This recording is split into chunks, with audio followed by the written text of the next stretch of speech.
Assalamualaikum warahmatullahi wabarakatuh. Di sini saya akan menceritakan sebuah peristiwa yang sangat bersejarah bagi umat Muslim di seluruh dunia, yaitu sejarah Isra Mi'raj Nabi Muhammad SAW. Isra Mi'raj merupakan peristiwa fenomenal yang dialami Nabi Muhammad SAW untuk tahun 2024. Isra Mi'raj akan dirayakan pada tanggal 8 Februari bertepatan dengan 27 Rajab 1445 Hijriah. Berikut sejarah lengkap Isra Mi'raj Nabi Muhammad SAW yang akan saya ceritakan di video kali ini.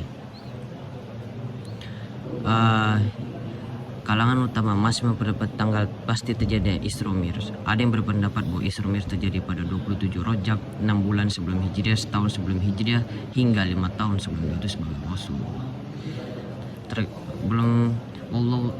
Namun untuk sejarahnya kita mengetahui berdasarkan Al-Quran maupun berbagai sumber lain di bawah ini kisah sejarahnya.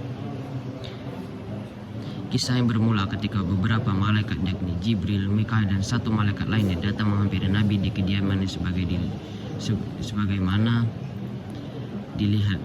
Para malaikat itu kemudian menyucikan hati Rasulullah SAW dengan cara mengeluarkan dan mencucinya di baskom.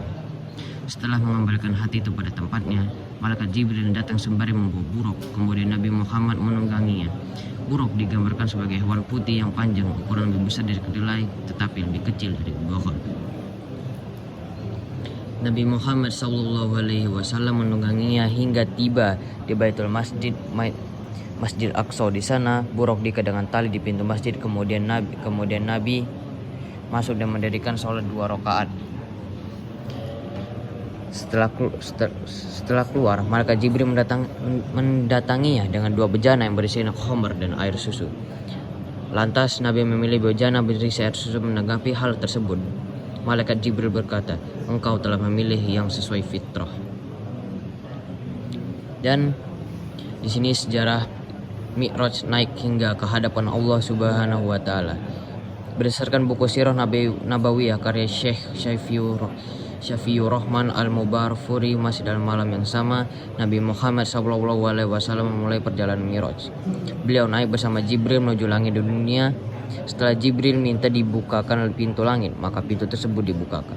Nabi bertemu dengan Nabi Adam. Nabi Adam menyambut kedatangan Rasulullah SAW dengan menatapkan rubuhnya. Ketika itu Allah Subhanahu wa taala memperhatikan orang yang mati syahid di sebelah kanan dan orang yang sengsara di sebelah kiri. Lalu perjalanan dilanjutkan ke langit kedua. Di sana Nabi Muhammad bertemu dengan Nabi Yahya alaihissalam dan Nabi Isa alaihissalam. Kedua belah pihak saling ucap balas salam. Kedua nabi tersebut juga menetapkan rubuh beliau sebagaimana Nabi Adam SAW sebelumnya. Dan di langit ketiga, Nabi Muhammad SAW bertemu dengan Nabi Yusuf alaihissalam, berturut-turut kejadian yang sama.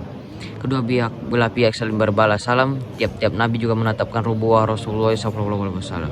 Secara berturut-turut di langit keempat, kelima, dan keenam, Nabi Muhammad SAW bertemu Nabi Idris, Nabi Harun, dan Nabi Musa. Dan ketika tiba di langit 7, Nabi yang menyambut Rasulullah SAW adalah Ibrahim alaihissalam. Saat itu Allah Subhanahu wa taala mempernaikkan kewajiban sholat 50 kali. Lalu lama-lama Nabi kemudian naik menghadap Allah berkali-kali hingga akhirnya kurang menjadi 5 kali. Namun ketika hendak turun, ia bertemu dengan Nabi Musa, lalu menyarankan Nabi Muhammad untuk meringankan lagi. Namun Rasulullah SAW menjawab, "Aku sudah malu kepada Rabbku, aku sudah ridho dan bisa menerimanya." Itulah asal muasal muncul ketetapan sholat 5 waktu diwajibkan atas semua umat Islam. Mungkin cukup singkat ini saja dari saya. Selebihnya mohon maaf. Assalamualaikum warahmatullahi wabarakatuh.